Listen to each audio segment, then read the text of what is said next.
It's Tuesday morning in 2039. You walk into a small grocery store, but something feels different. There are people inside, but they are not carrying boxes.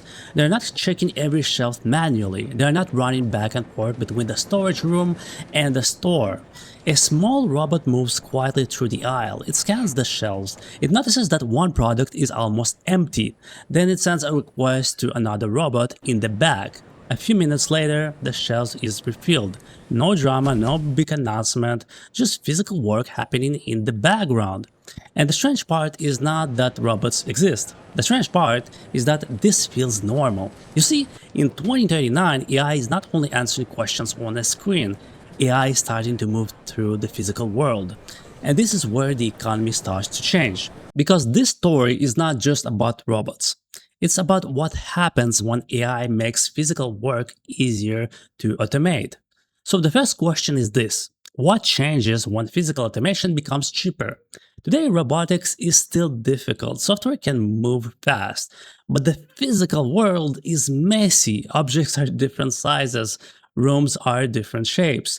People moves basically unpredictably, like you and me. Lighting changes, floor are uneven, things break, things fall, things get misplaced. This is why physical automation has been much harder than digital automation. We're living in chaos, we're just not noticing it.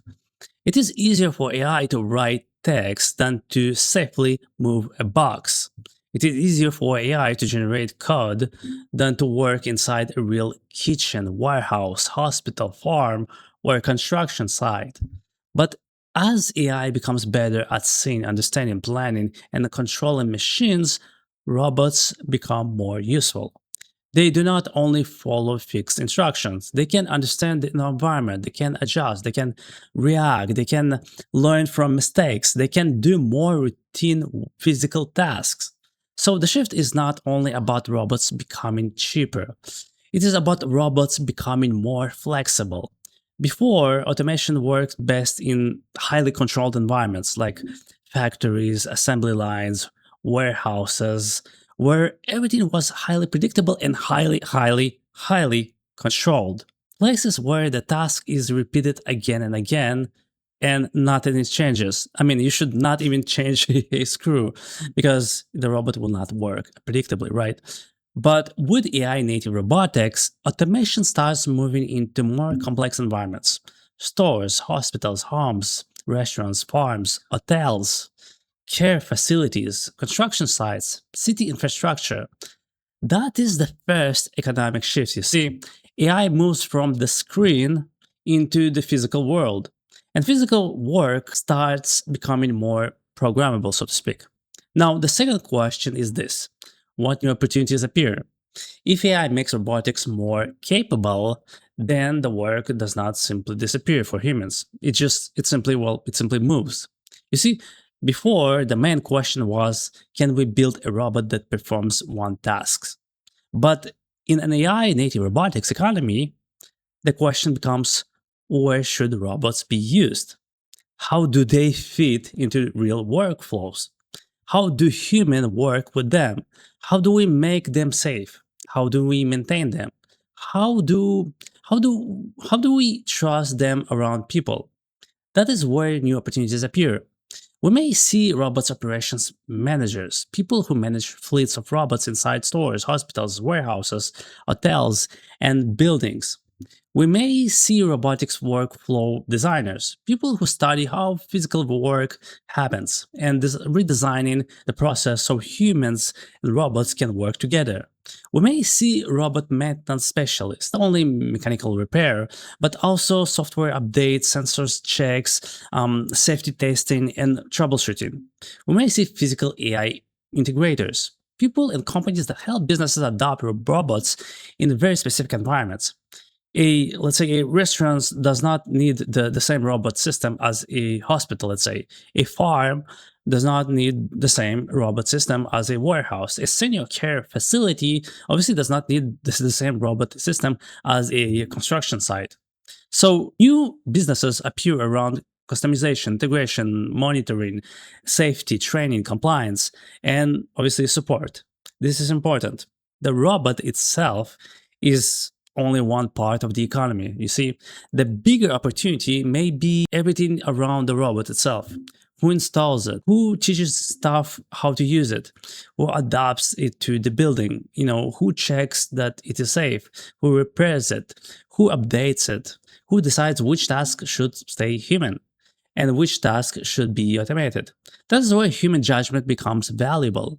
Because the physical world has consequences. If software fails, you may lose data. If a robot fails, it may damage property. It may block a hallway. It may injure someone. It may create real world risk. So the new bottleneck is not only building robots. The new bottleneck is making robot useful, safe, trusted, and integrated into daily life.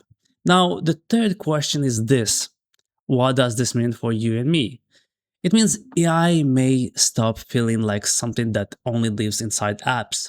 It may become something you see around you in stores, in hospitals, in apartment buildings, in airports, in restaurants, in warehouses, maybe eventually in your own. Some tasks may become more automated, like cleaning, delivery, inspection, stocking shelves, moving supplies, monitoring equipment, supporting elderly people, helping nurses, assisting workers in dangerous environments.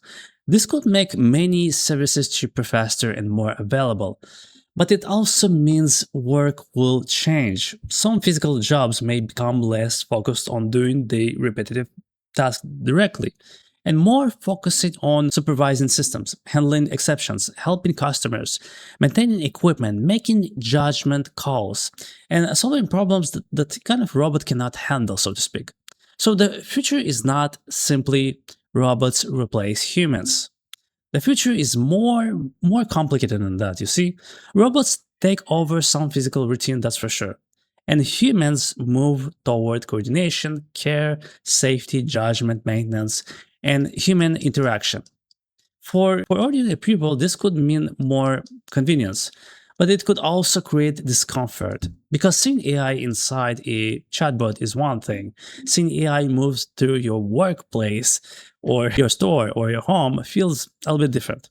It becomes real, it becomes physical, it becomes part of everyday life. So trust becomes very, very, very important. Would you now the question, would you trust a robot near your child? Would you trust a robot helping your parents?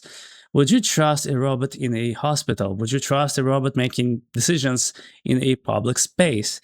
These questions matter because physical AI is not only a technical shift, it is a social shift at the same time. So the conclusion is this: every general purpose technology changes the economy in a kind of a similar way that internet changed it. It makes certain capabilities cheaper. When those capabilities become cheaper, they become more abundant. When they become abundant, people start using them in new ways. That creates new demand. New demand creates new markets, and new markets create new services, new products, new businesses, and therefore new jobs. Now, in robotics, AI makes physical automation more flexible. So more physical tasks become possible to automate. But the new bottleneck is not only the robot itself. The new bottleneck is safety, integration, maintenance, trust, human supervision, real-world workflow design, and deciding where robots actually make sense. So AI-native robotics will not simply shrink the physical economy. Actually, in reality, it may just expand it, because once robots become useful enough, we will start applying automation to physical problems that were too messy, too local, too expensive to automate before. Small stores like clinics, farms, homes, care facilities, public infrastructure, and many other places where physical work still matter. So the real question is not only will robots replace workers? That's the whole question. I mean, that's the question that people ask in the 1960s, where we had the first wave of automation in factories and in manufacturing. Now, the real question is what happens when AI can act in the physical world? Because that is how we understand the AI economy, not by asking only which jobs disappear, but asking what new systems appear when intelligence gets a body, like a robot. Now, if this got you thinking, please leave a comment. I read everything. I would love to know where you think robots will appear first in everyday life. Thanks for watching, and I will see you in the next one.